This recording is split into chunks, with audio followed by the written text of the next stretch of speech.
Muy buenas tardes. A nombre de la Red de Apoyo a la Familia en la Región Lagunera, de Conciencia Social en el Estado de Chihuahua, la Red Unidos por Familia en el Estado de Durango, de Operación Familia en Saltillo, Coahuila, de Cultaján, de Hermosillo, Sonora. Todos ustedes sean bienvenidos y estamos iniciando nuestra siguiente sesión. Y con gusto presento a nuestro expositor del día de hoy, licenciado Fernando Salazar Monfort, con el tema Fundamentos naturales, históricos, legales, religiosos y sociales de la familia.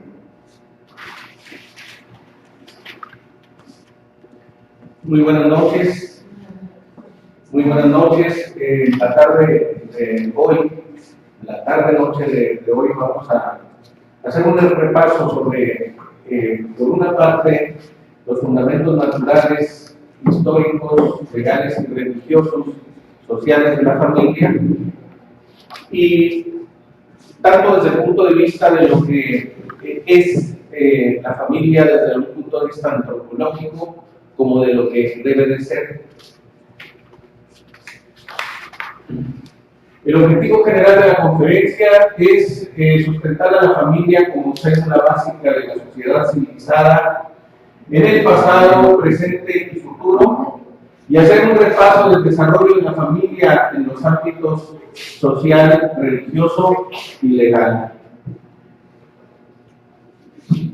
Los objetivos específicos son repasar la evolución de la familia en la historia de las civilizaciones.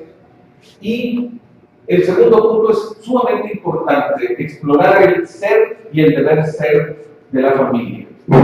Como todos lo sabemos, como cosa evidente, la civilización existe como desarrollo precisamente porque el ser humano, considerado en lo individual y en lo social, es un ser en potencia y en acto.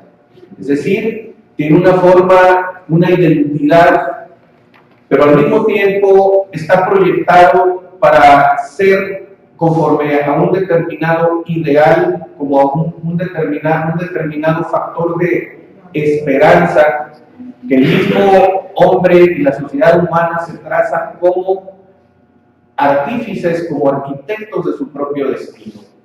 Es decir, a diferencia de otros seres, una piedra, una planta, en que no tienen la capacidad de proyectar su propio futuro, el hombre y la sociedad humana sí lo tienen.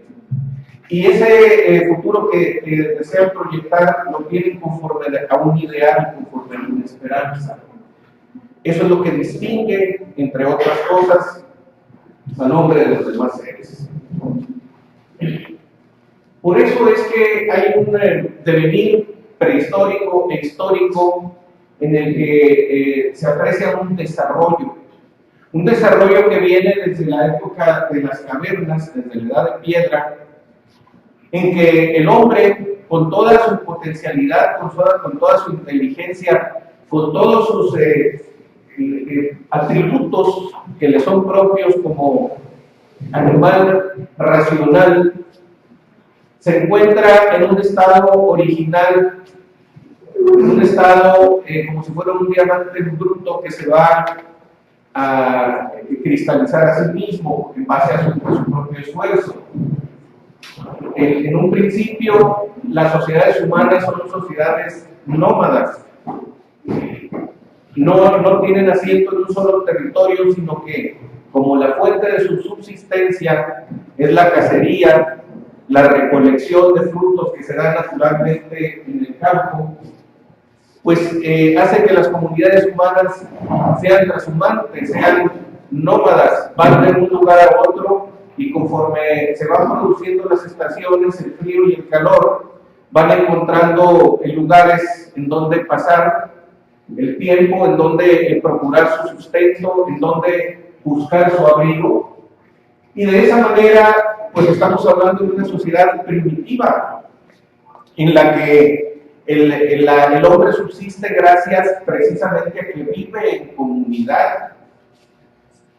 Más adelante vamos a ver cómo la definición clásica de ser humano que hace Aristóteles, diciendo es un animal social, un animal político, un animal racional, pues deriva precisamente de la imposibilidad que tiene el hombre de vivir por sí solo, de desarrollarse desde su nacimiento por sí solo. Tiene que vivir en familia, tiene que vivir en comunidad.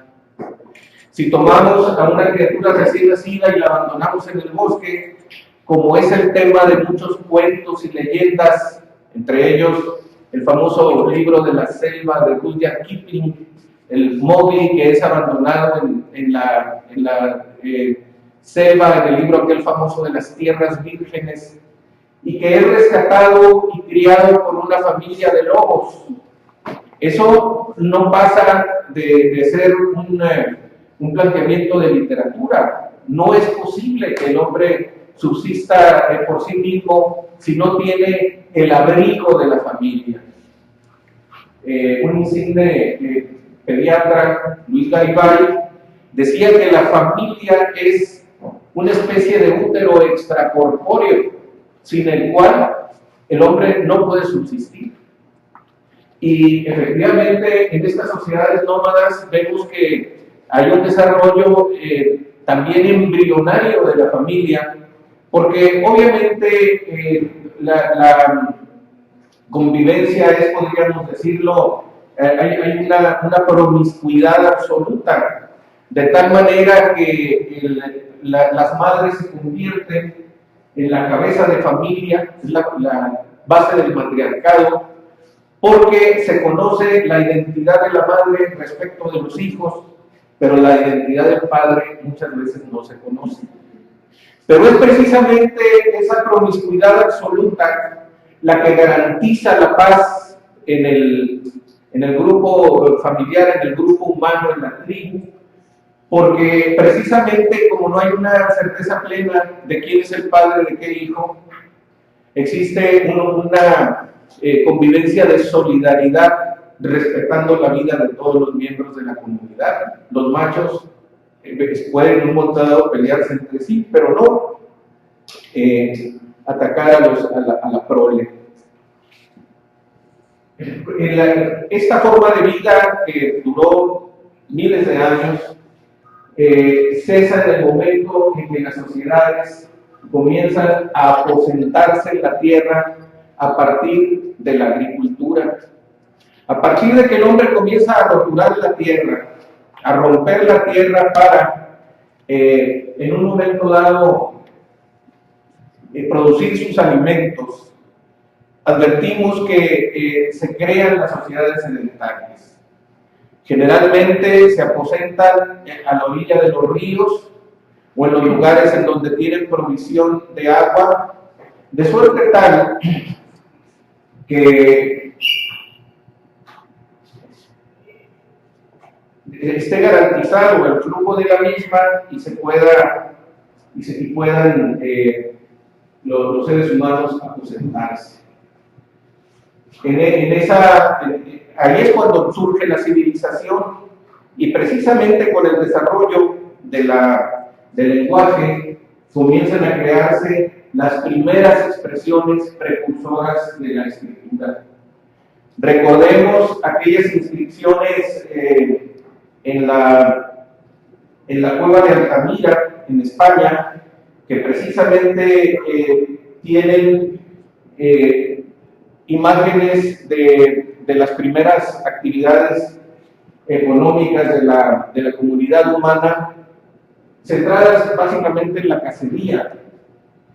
Y esas expresiones gráficas en donde el hombre relata su vida familiar, es una pintura costumbrista, esa pintura rupestre, y señala las formas de vida que existían en aquel entonces, y de alguna manera embrionaria comienzan a ser formas de escritura.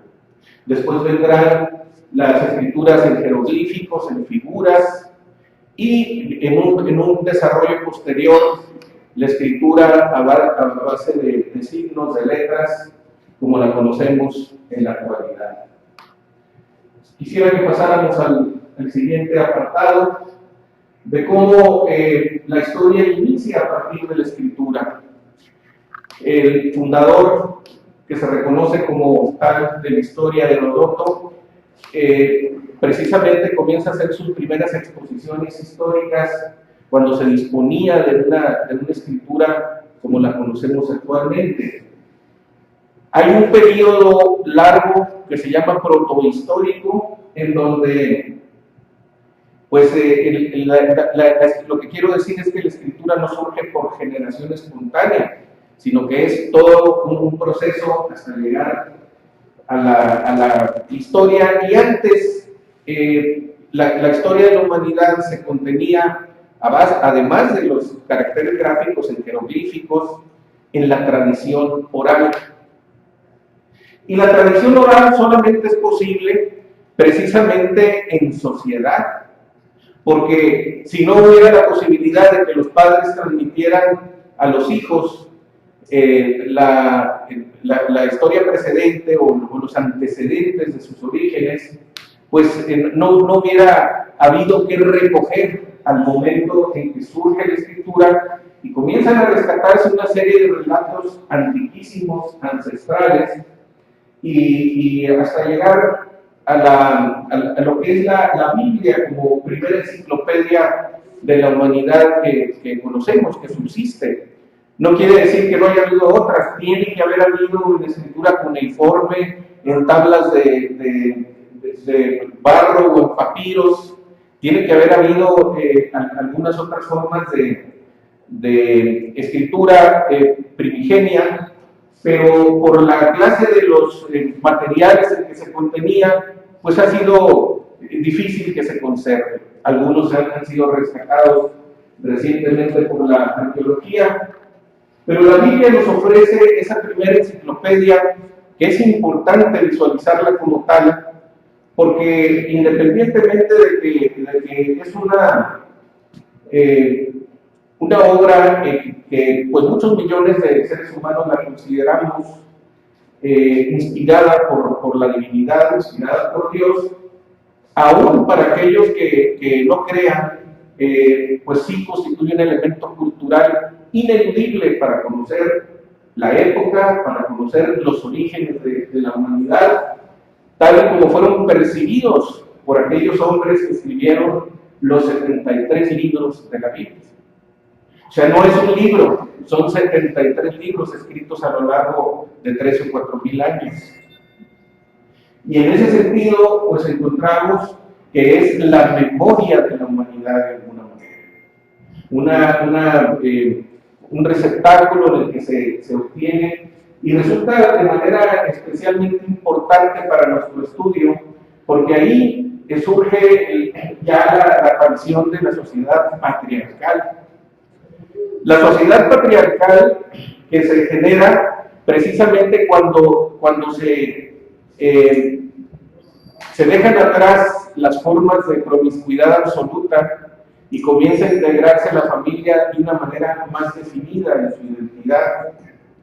Es cuando se concibe la existencia pues de la pareja como piedra fundamental de la familia, y en forma coincidente aparece la filosofía griega. Vamos a hablar de 500 años antes de nuestra era, antes de Cristo, y que de alguna manera se conjuga, se mezcla con la Biblia como primera gran enciclopedia, ya que ustedes recordarán que en el año 300 antes de Cristo se generó un esfuerzo académico muy importante entre sabios hebreos, entre sabios judíos, asistidos por otro grupo de sabios griegos. Eran 72 y 72, ¿verdad? Que hicieron una traducción de la Biblia al griego. Esto es muy importante porque en esta época hay una fusión cultural sin precedentes, de tal manera que comienza a hacer la tradición bíblica y la filosofía humana a mezclarse en la mezcla interesante e imprescindible que hay entre lo que es la fe y lo que es la razón. En este tiempo surge la filosofía, la filosofía griega tiene un gran paso con los filósofos socráticos en adelante. Y entre ellos aparece pues el hombre, la definición del hombre de Aristóteles, que ya les había dicho hace un momento, y también surge el concepto diferenciante entre el ser y el deber ser de una manera muy clara. De una manera muy clara porque el hombre percibe que tiene una identidad que le es propia, pero tiene otra identidad en potencia que tiene que construir. Tiene que construir a base de su propio esfuerzo, tiene que construir para transformarse. Y esa transformación no la hace desprovista de un plan, de un objetivo, de un propósito, porque el hombre alienta ideales y alienta esperanza. Y ese ideal, esa esperanza que configura en su mente el hombre, es precisamente lo que concibe como lo que debe de ser. Hay un ser y un deber ser. Hasta el día de hoy, las normas de conducta jurídicas, por ya referirlo a un tema muy aterrizado, precisamente el objetivo que tienen es el de provocar conductas. Las normas jurídicas, las normas morales, las normas de etiqueta social, las normas de todo tipo, pero en las jurídicas es muy notable porque se llega a un grado de perfección técnica que nos permite comprenderlo claramente. Es decir, por ejemplo, por hablar de una norma de carácter familiar que dice los padres deben dar alimentos a los hijos, pues propone una obligación, como obligación jurídica, una cuestión que es de estricta naturaleza. De hecho, aunque no existiera esa norma, como no existió durante muchos años, se entiende que existe un deber antropológico derivado de la misma, un mandato de la naturaleza que le dice a los padres: este es el fruto de tu unión, de la unión entre ustedes, entre los padres, entre padre y madre, y consecuentemente ustedes están obligados a darle asistencia, a darle alimento, a darle sustento, a darle abrigo. Y ahí advertimos pues una situación en donde se establece un ideal para evitar conductas contrarias a la naturaleza que por ejemplo, pretendieran dejar sin alimentos a los hijos para que murieran de hambre. Esto que estoy diciendo no es descabellado. Los indios guaraníes, cuando eran perseguidos en la selva y tenían 2 hijos, abandonaban a uno para poder proteger al otro, porque no podían cargar con 2. Entonces, esa limitación que tiene el hombre en su ser, que lo lleva a concebir una situación ideal de deber ser, lo lleva a construir normas de conducta para provocar una conducta que lo lleve a superarse, a un desarrollo hacia el bien, hacia la mejoría. Y es que el hombre tiene capacidad de proponerse fines y la capacidad de realizarlos. Esos fines que se proponen están ubicados en el terreno de la esperanza y de la utopía. El hombre tiene una identidad en potencia y la desarrolla precisamente a base de actos, a base de conductas que lo llevan a la realización de una esperanza, de una utopía de sí mismo. No podemos vivir sin eso. No podemos vivir sin eso porque si prescindimos de la esperanza, pues en esa medida perdemos nuestra identidad como seres humanos. Hablo aquí de la utopía en un sentido lógico. No digo el hombre se va a proponer como objetivo que le salgan plumas para salir volando, o se va a subir en una bicicleta para volar. No, tiene que ser una utopía, una esperanza basada en posibilidades reales y luego se consiguen. Por eso todas aquellas, recordemos aquellas famosas obras de Julio Verne, que postulaban utopías que en muy corto tiempo fueron desarrolladas y cumplidas con el instrumento de la ciencia y de la tecnología. Quisiera pasar. El caso es que en este libro importante que conocemos como la Biblia, ahí se consolida la cuestión del patriarcado. Ahí no sé si tienen ustedes ocasión de echar un vistazo al Génesis, cuando se dice que la mujer fue creada, hay dos versiones, una detrás de otra. La primera dice que la mujer surgió de una costilla del hombre porque el Creador lo hizo caer en un sueño, de ahí extrajo una costilla y de ahí se creó a la mujer. Pero hay otra versión ahí mismo que dice, desde el principio Dios los hizo hombre y mujer.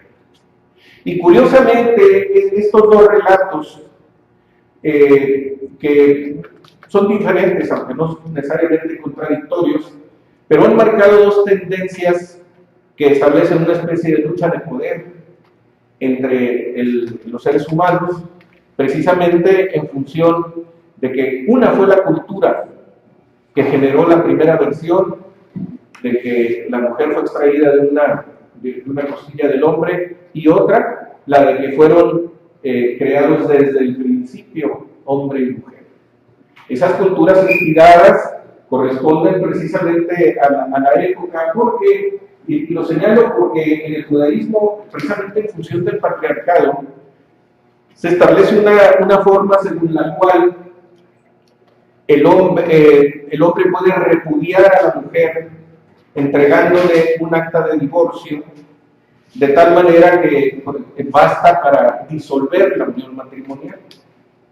Cuando los doctores de la ley preguntaron a Jesús que si era lícito divorciarse de la mujer, y le citaron el ejemplo concreto de la ley mosaica, en la que Moisés autoriza a los hombres del pueblo a divorciarse mediante la entrega de esa acta de divorcio, una forma unilateral de repudio, más parecida a otra cosa que el repudio. Jesús les dice, bueno, efectivamente Moisés permitió eso, pero en virtud de la dureza de su corazón. Pero desde el principio Dios creó al hombre y a la mujer para que fueran una sola cosa, de manera que lo que Dios unió no lo separa. Y entonces estas cuestiones que se ven como una especie de contradicción, nos indican que en el camino entre el ser y el deber ser no hay una línea recta carente de accidentes, ¿no? Esto nos enseña cómo todas las sociedades humanas tienen ciclos. Aunque concebimos a la historia humana como una historia lineal, y la podemos concebir desde la prehistoria, desde el origen de la humanidad, desde las cavernas hasta nuestros días, pero lo cierto es que las civilizaciones sí tienen ciclos. Las civilizaciones nacen, crecen, se desarrollan, llegan a su plenitud y decaen. Y eso es muy importante porque entonces ya el ser, el encaminarse hacia el deber ser no es ni una cuestión histórica fatal, sino que depende, y automática, sino que depende de la razón y de la voluntad de todos y cada uno de los seres humanos que son protagonistas de la historia.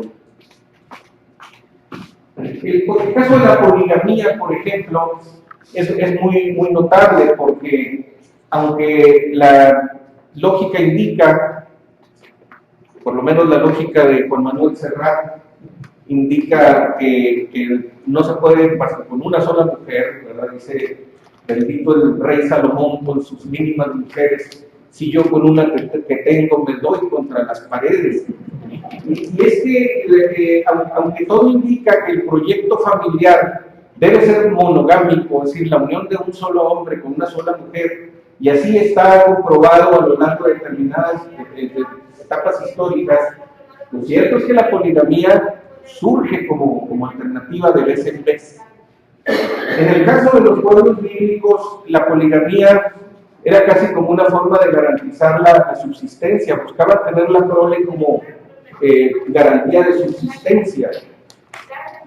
Había en realidad tanta necesidad de hacer crecer a la población por razones de estricta subsistencia que aparece ahí, por ejemplo, un personaje central de la Biblia, Abraham, que viendo que su mujer Sara no podía concebir hijos, entonces recurrió a conocer a la esclava de su mujer, a la esclava de Sara, y de esta manera Agar, de esta manera le da un hijo la esclava, precisamente con el objeto de garantizar la transferencia generacional de la jefatura de un pueblo que dependía de sí mismo. Tenía que haber una descendencia a ese respecto, no solamente en el jefe del pueblo, sino en todas las familias.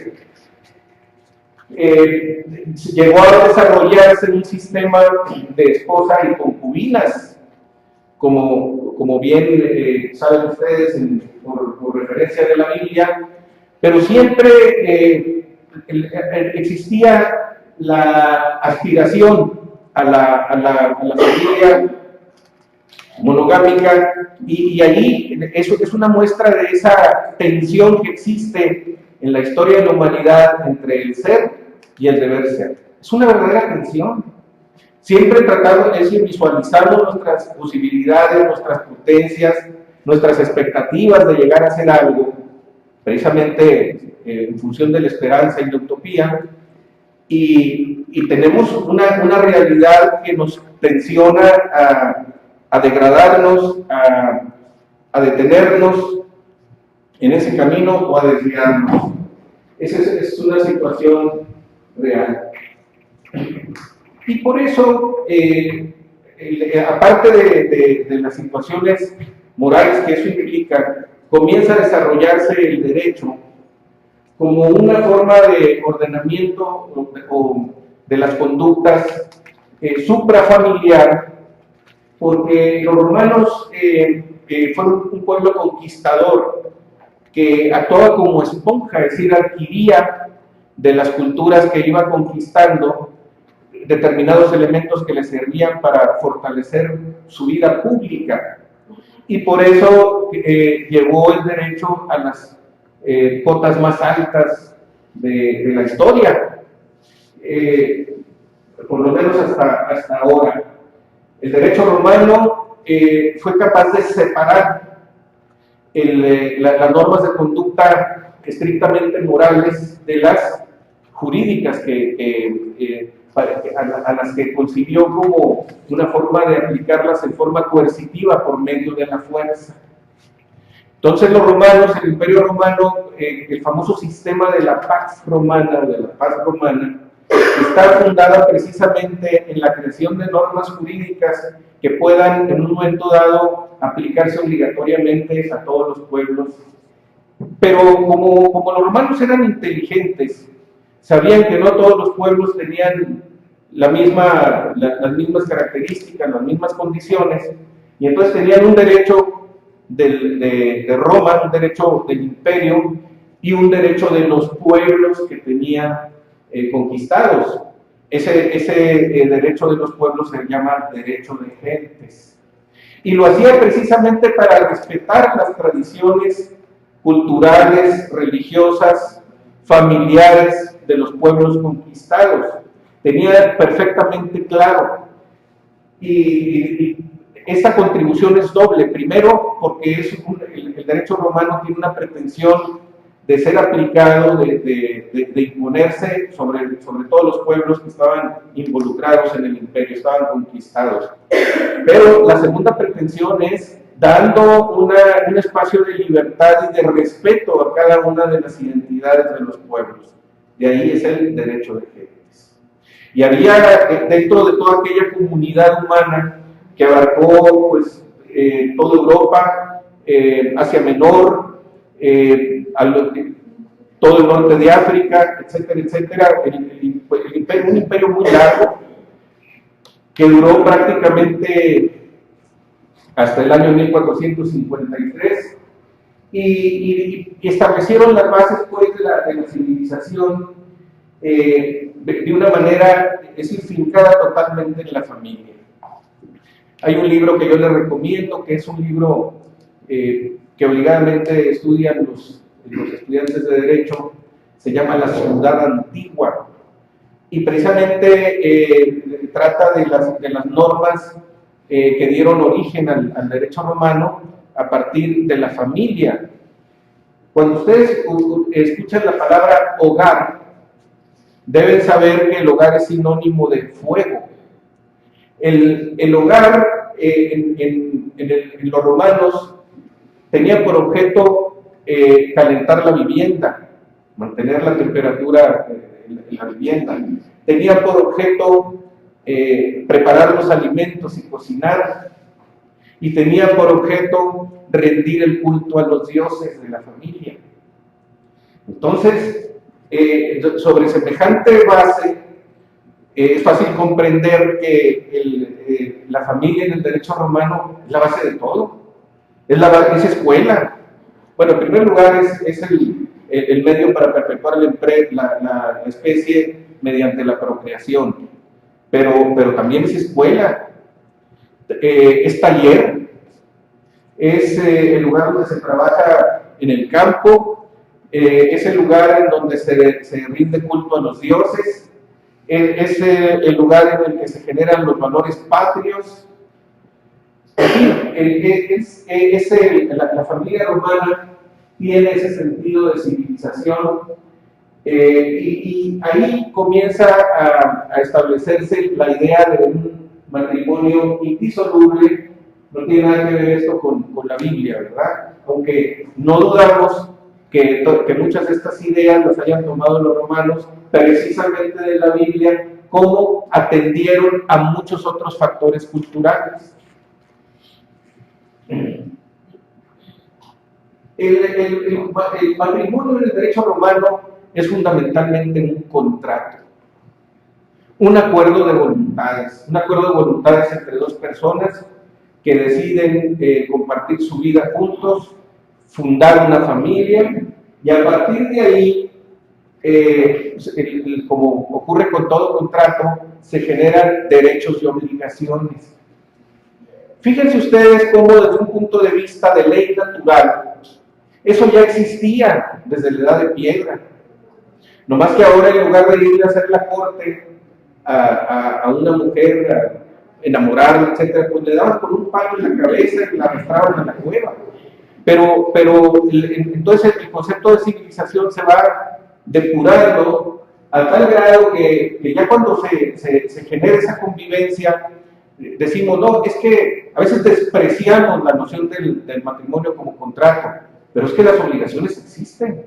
Las obligaciones recíprocas que se generan entre los esposos, pues son la base de la convivencia humana. No es ningún tesoro admitir eso. Yo escucho a veces que dicen, no, es que ese matrimonio es por conveniencia. Bueno, pues yo quisiera saber si alguien se va a casar por inconveniente.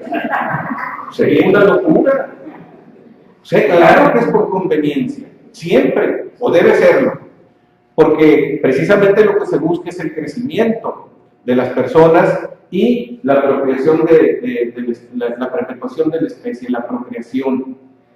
En ese sentido, cuando viene la prole, que es una riqueza para los romanos, es una riqueza y debe serlo para todos nosotros.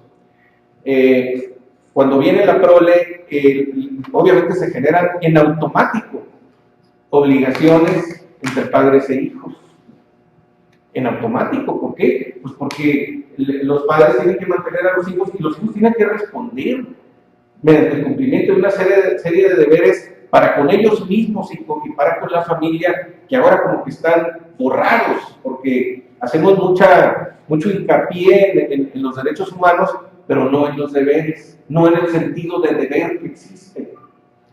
Y un pueblo que no tiene el sentido de deber, la forma en que la obligación constriñe a la persona para que realice una determinada conducta en beneficio propio de la comunidad, pues es un pueblo que está condenado a la incivilidad. Está condenado.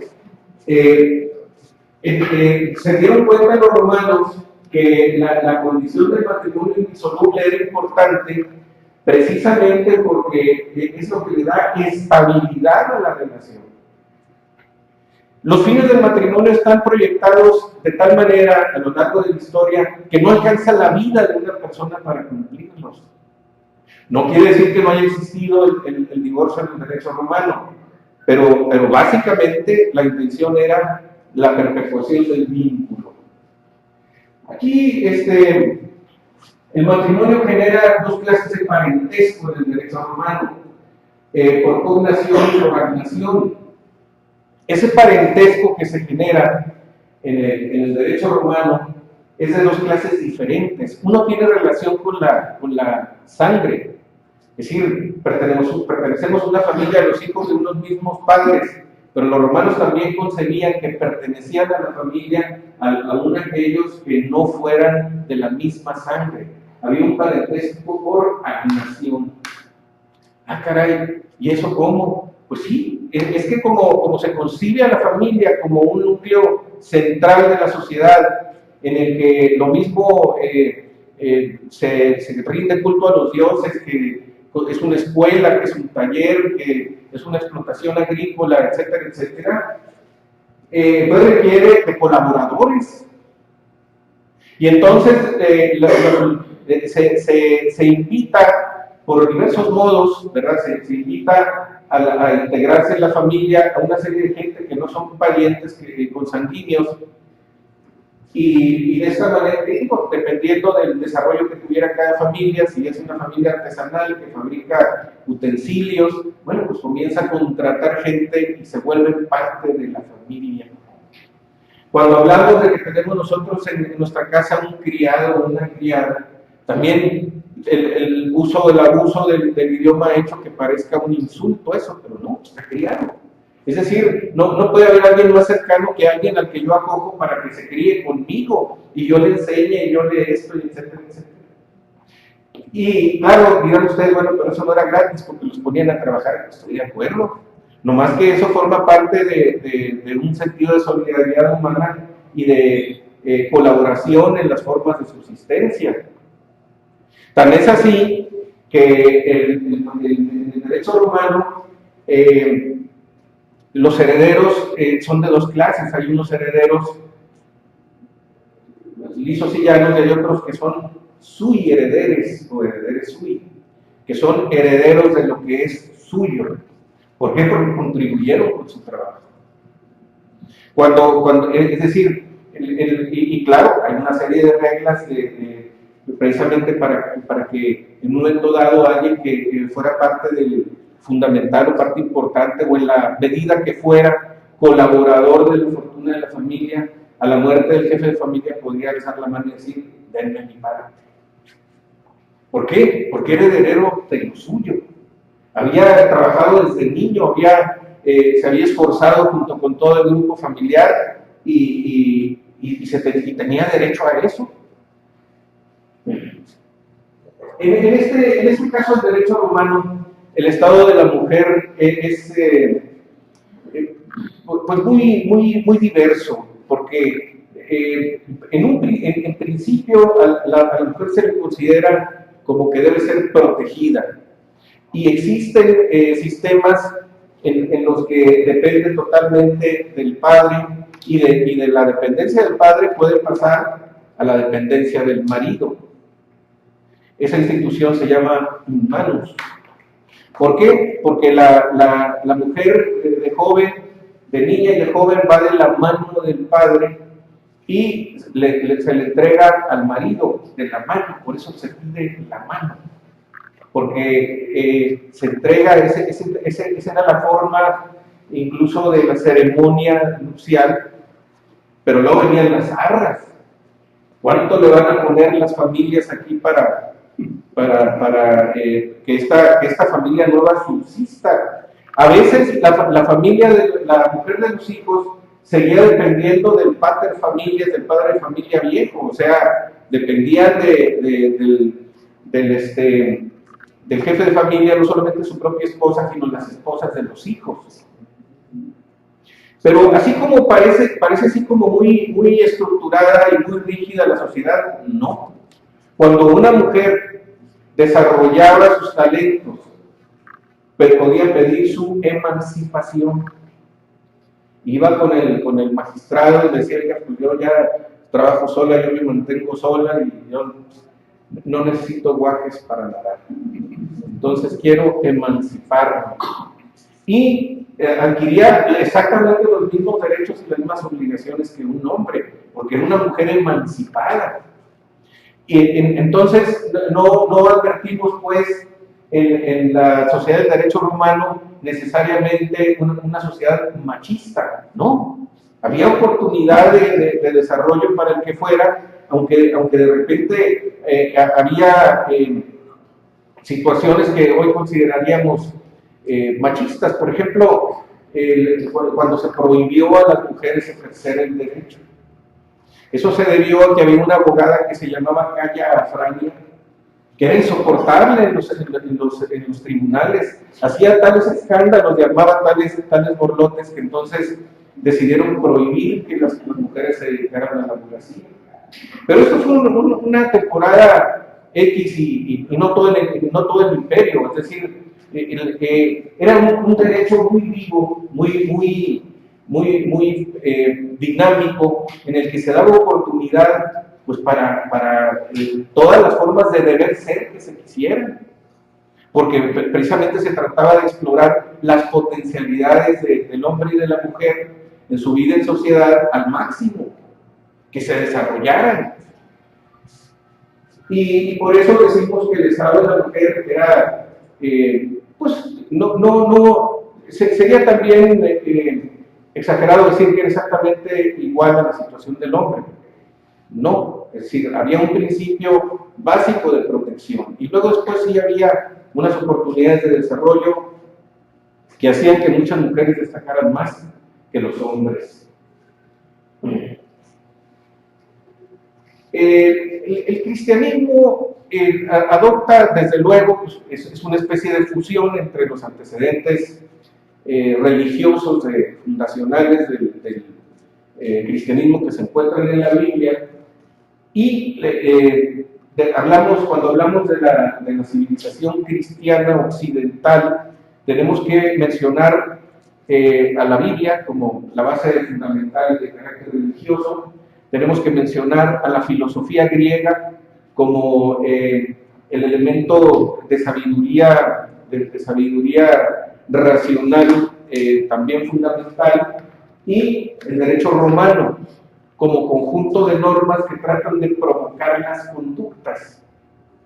La sabiduría religiosa y la sabiduría humana de la filosofía ayudan al hombre a establecer objetivos, a establecer fines, a establecer paradigmas de deber ser para encaminarse hacia ellos, pero como sociedad requiere de normas de conducta que provoquen comportamientos que lleven a ese punto a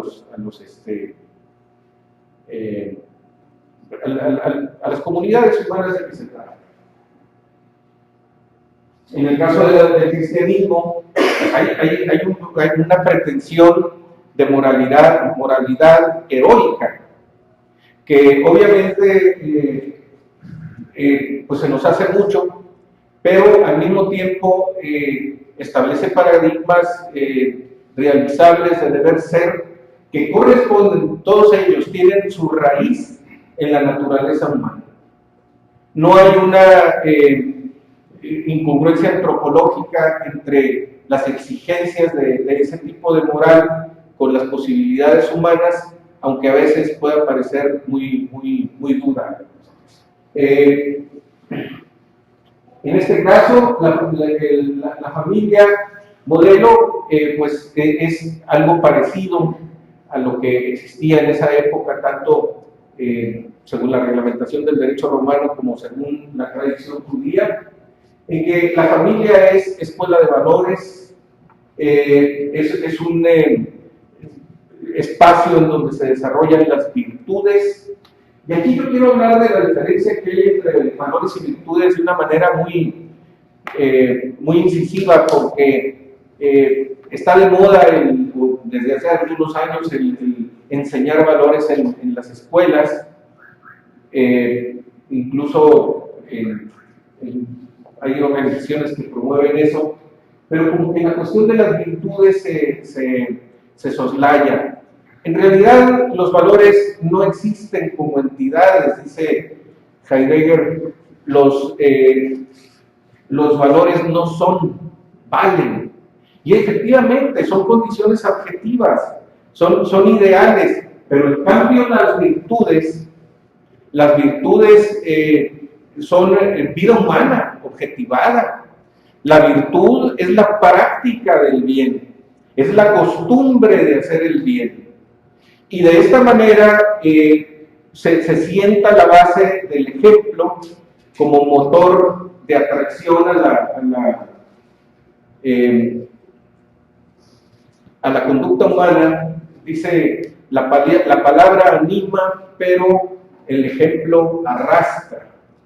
Esto es muy importante tenerlo como base, porque es precisamente la forma en que viven estos valores la familia modelo del cristianismo, que lógicamente es la familia de Nazaret, la que en un momento dado constituye un factor de arrastre, y que desde luego es importante considerarlo a nivel de nuestras propias familias, porque no hay discurso que en un momento dado mueva tanto como el ejemplo. Y ese ejemplo debe estar pues sentado en las virtudes, en la práctica cotidiana del bien, de las buenas costumbres. El cristianismo, ya sobre la base de la enseñanza que comentamos hace un momento, en donde Jesús les dice a los doctores de la ley, Moisés les permitió eso en virtud de la dureza de su corazón, pero pues el matrimonio es indisoluble. Y la razón fundamental es esa, ¿verdad? El matrimonio se concibe como unión de un solo hombre con una sola mujer para toda la vida, porque es la única posibilidad de atenderse mutuamente los participantes, porque es un proyecto de vida. Aquí yo quiero hacer referencia de nueva cuenta a la manera recurrente en que aparece la poligamía. Me voy a referir a dos casos, el caso del Islam y el caso de los mormones. Es decir, de repente aparece una corriente religiosa en Estados Unidos en el siglo XIX, en donde se renueva la propuesta de la poligamía. Obviamente, con algunas reglas que a mí me parece interesante considerar. En ambas formas de civilización, en el caso de los mormones y en el caso del Islam, dicen, el hombre puede tener tantas cosas como pueda mantener, siempre y cuando a todas las mantenga en igualdad de circunstancias. Digo, es una cosa verdaderamente dificilísima. Porque no es cierto, si no atendemos a una, pues no vamos a atender a 8. Y luego, es decir, aún desde el punto de vista económico, porque vamos a suponer a alguien que se sacó la lotería y quiere tener muchas familias. Es decir, la razón por la cual estas civilizaciones dicen es que todas tienen que estar iguales es para que no se genere una situación de celo, de envidia que pueda desembocar en odio. Por razones naturales, es decir, la realidad es que sí estamos en una situación muy curiosa, porque desde el punto de vista antropológico, el hombre ha estado descubriendo a lo largo de los últimos 4000 años quién es, y conforme a ese descubrimiento trata de establecer sus paradigmas, sus ideales, sus utopías, y luego de ajustar a la consecución de esos ideales sus acciones, sus conductas. En el cristianismo, pues, en principio se dice el matrimonio es inciso de hombre. Hay causas de separación.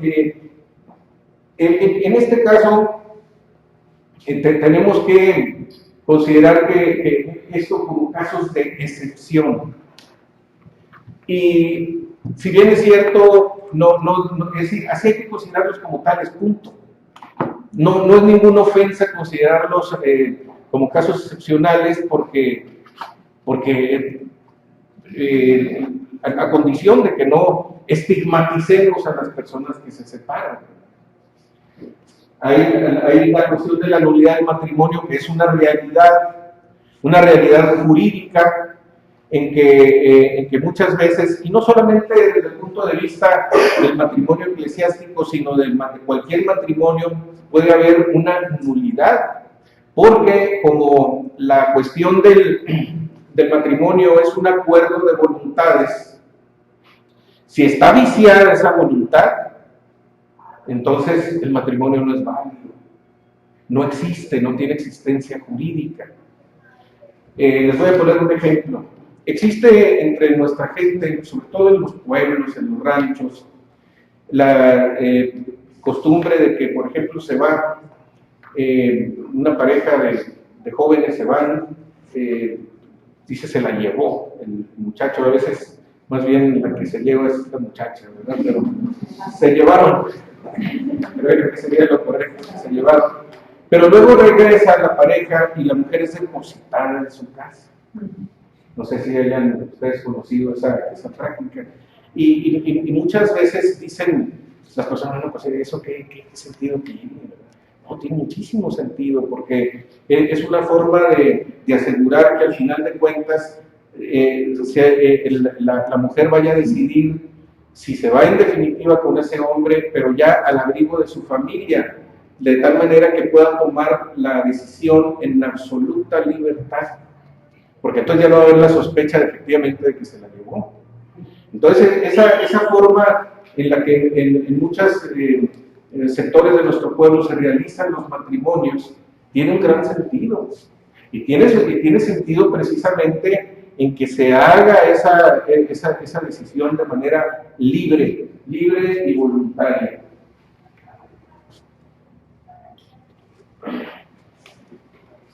Yo quisiera que pasáramos a la siguiente viñeta. Para poder haber llegado a este sistema,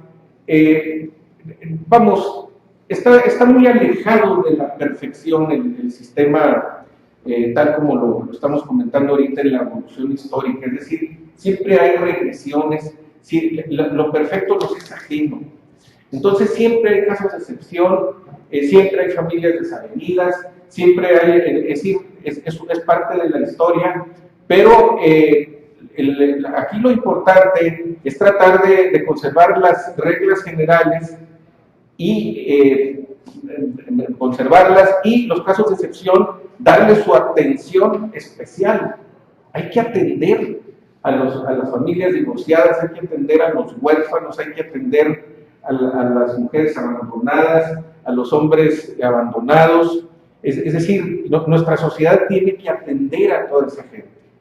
Pero eso no implica de ninguna manera que podamos ignorar los paradigmas, los objetivos, los fines esenciales de la convivencia humana dentro del matrimonio. Se dice que la era cristiana ya pasó, que la era moderna ya pasó. Estamos hablando de un post-cristianismo, estamos hablando de una post-modernidad, y realmente pues no sabemos qué hay enfrente. Hay una especie así como de hoyo negro, así como los que hay en el espacio. Pero lo cierto es que se han estado legalizando algunas formaciones, uniones maritales, no les llamo matrimonios porque no hay una maternidad ahí, uniones maritales post-cristianas y posteriores a esto. Sabemos que existen programas internacionales de difusión, de apoyo a ese tipo de uniones, que hay presiones sobre los gobiernos para que legislen al respecto, y pues nos toca de alguna manera visualizar a la luz de la historia que hemos repasado y de nuestra propia condición antropológica, ¿verdad? Nuestra identidad como seres humanos, pues si esto tiene sentido o no lo tiene. Uno de ellos es la forma en que se validan legalmente las uniones maritales entre personas del mismo sexo y se les faculta para adoptar hijos. Recientemente el año pasado hubo una especie de debate a nivel mundial entre personajes pues que tienen una carga emocional muy fuerte, ¿verdad? Uno de ellos era Elton John, un cantante inglés, un músico inglés talentoso, que está casado con un hombre y tienen hijos adoptados. Y entonces ellos estuvieron promoviendo, reivindicando el derecho de las parejas del mismo sexo a adoptar hijos. Por ahí le salió al encuentro otra pareja, los famosos diseñadores de ropa y de perfumes, Francesco Dolce y el otro apellido Gabbana, los famosos Dolce y Gabbana. Entonces los entrevistaron a ellos y preguntaron, nosotros no consideramos que es una aberración y no deben las parejas homosexuales tener hijos. Oiga, ¿y usted por qué dice? No, pues porque no se puede tener todo en la vida. Y, es decir, estamos frente a una persona de una condición homosexual o de un estilo de vida homosexual que reconoce con sinceridad que lo que está haciendo es atípico o que por lo menos no corresponde a la posibilidad de adoptar y criar hijos. Corresponderá a otro tipo de cosas que puedan hacer, diseñar un vestido, etcétera, ¿no? Se suscitó un debate a nivel internacional de tal manera que, ofendido Elton John por esa situación, pidió que a la comunidad artística del mundo que le hicieran un bloqueo a los diseñadores y que ya no consumieran sus productos, que no compraran su marca, etcétera, etcétera. O sea, se pelearon. Se pelearon las humanas. En ese sentido, y luego resulta que este famoso Dolce hace una historia de su familia impresionante. Él es de origen siciliano, los dos son italianos, pero él hace una historia de cómo viene de una familia tradicional a la que venera, y su familia lo respeta y lo quiere, independientemente de cuáles sean sus costumbres. Pero, y él tiene un profundo respeto hacia esas tradiciones, y luego dice, es decir, reconoce las limitaciones de su estado dentro de una realidad. Nuevamente viene aquí el choque entre el ser y el deber ser. La forma en que por imperfección nuestra se genera esa situación. Aquí, por ejemplo, en México, este tipo de situaciones se han ido dando de una manera impuesta, porque, es decir, son muy pocos estados, entre ellos Coahuila, que han legislado sobre esta posibilidad, pero sin embargo luego los tribunales comienzan a apoyar a ese tipo de legislaciones y a descalificar a las legislaciones que no permiten este tipo de uniones. Me refiero yo a los tribunales, a la Suprema Corte, etcétera, ¿verdad? Entonces hay una lucha en este momento a ese respecto, una lucha cívica en donde se trata de establecer principios que es necesario sostener. Al hablar uno de los aspectos más negativos, aparte de ese que estoy mencionando en la legislación de Coahuila, es el llamado matrimonio incausado. Perdón, el divorcio incausado, que establece que el matrimonio se puede disolver sin expresión de causa, por el deseo de uno solo de los participantes. Esto, sinceramente, a mí se me hace una monstruosidad, porque ¿cómo es posible que el matrimonio que fue concertado por la voluntad de dos personas se vaya a deshacer por repudio de una sola de esas personas que dicen ya no? Es decir, sería algo tan absurdo como en cualquier otro tipo de contrato. Pues sí te debo, pero ya no te pago. ¿Por qué? Porque se ha generado, por virtud del matrimonio, una serie de responsabilidades entre las partes, que lo menos que podríamos esperar es que si hay la disolución del matrimonio, sea de perdido por una causa grave o por el mutuo acuerdo de los contrayentes, que en un principio dijeron que sí, ahora digan ya llegamos hasta aquí. No quiere decir que dentro de la imperfección humana que eso esté bien. No es lo ideal, no es lo conveniente. Pero si por las razones que fueran no se puede sostener el matrimonio unido, pues por lo menos debe ser por una causa grave. Si no, o sea, bajo este esquema, donde un matrimonio puede disolverse sin expresión de causa, por el deseo de uno solo de los participantes, pues mejor no se casen. Eso no tiene sentido. No tiene ningún sentido, porque, pues, es decir, es algo verdaderamente, desde el punto de vista jurídico, es monstruoso, ¿eh? Porque entonces ya la noción de deber se pierde, se abandona totalmente, y eso incide sobre un demérito de la civilización. Una novedad que yo creo que es el único lugar de la tierra en la que hay, es que se reconocen derechos alimentarios para concubinos y amantes. Desde el derecho romano, los concubinos tienen derechos entre sí. Es decir, la unión libre entre dos personas, sin pasar por la ceremonia o por el pacto formal del matrimonio, genera derechos. La sola convivencia, eso tiene sentido. Lo que no tiene sentido es que eso ocurra cuando subsiste un matrimonio. Es decir, dos personas están unidas en matrimonio, pero una de ellas se consigue un amante, entonces las leyes actuales de Coahuila conciben la posibilidad de que ese amante demande el pago de una pensión alimentaria, precisamente como resultado. Ahora, ¿cuál es el límite de eso? Pues no lo hay. ¿Cuántos amantes pueden ser? ¿Podrán ser amantes hombres o mujeres? Por ejemplo, que el marido dentro de una unión matrimonial tenga una relación amatoria con otro hombre. Pues sí, también hay que darle, ¿verdad? Hay que pagarle también. Entonces, ese tipo de cosas que son verdaderos absurdos, verdaderas aberraciones, son precisamente lo que se nos está proponiendo como futuro de la familia mexicana.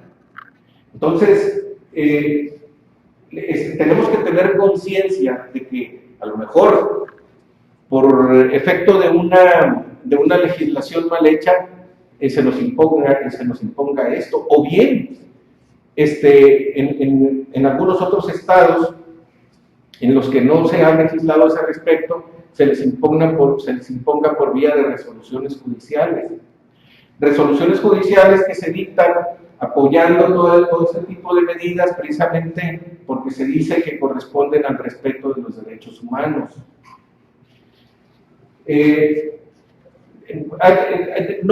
decir, uno de los elementos importantes que hay que tratar aquí es el aspecto del aborto. ¿Por qué? Pues porque siendo la familia la institución social o la práctica social en la que uno de los fines principales es la procreación de la especie, si introducimos el elemento del aborto como como una decisión de la persona, sobre todo de la mujer, permitir que se desarrolle el fruto de la concepción en su cuerpo o eliminarlo, pues estamos frente a una situación que hay que analizar también desde la perspectiva de familia. En este momento, no sé, el día de ayer fue autorizada una norma oficial mexicana a nivel de instituciones de salud, en donde precisamente se considera al aborto como un derecho humano de la mujer, con el pretexto de que va a disponer de su cuerpo. Aunque ya, pues el debate ya está establecido, que existe una vida independiente de la mujer. A ese respecto, debo decirles que hay aproximadamente 20 estados de la República que han modificado sus constituciones para establecer de manera expresa el derecho o sea, la obligación del Estado de proteger la vida desde la concepción. Y existen otros estados en donde no solamente se despenaliza el aborto, que ya a estas alturas es poca cosa, sino que se promueve a nivel institucional desde las instituciones de salud. Luis Garibay, él decía, la familia es una especie de útero extraído. Yo me imagino a la familia o al ser humano un poco como los marsupiales. Los marsupiales nacen, pero están en una bolsita donde se alimentan y están protegidos. Algo así ocurre con los seres humanos en cuanto a nuestra vida en familia. Es decir, ya nacimos, ya estamos ahí, ya muchas veces nos podemos valer por nosotros mismos, pero seguimos allá adentro formándonos en familia. Después ya no hay uno como correr a los hijos de la casa, pero esa es otra cosa, ¿verdad? Pero no cambia, la necesidad de la formación en el seno familiar es básica.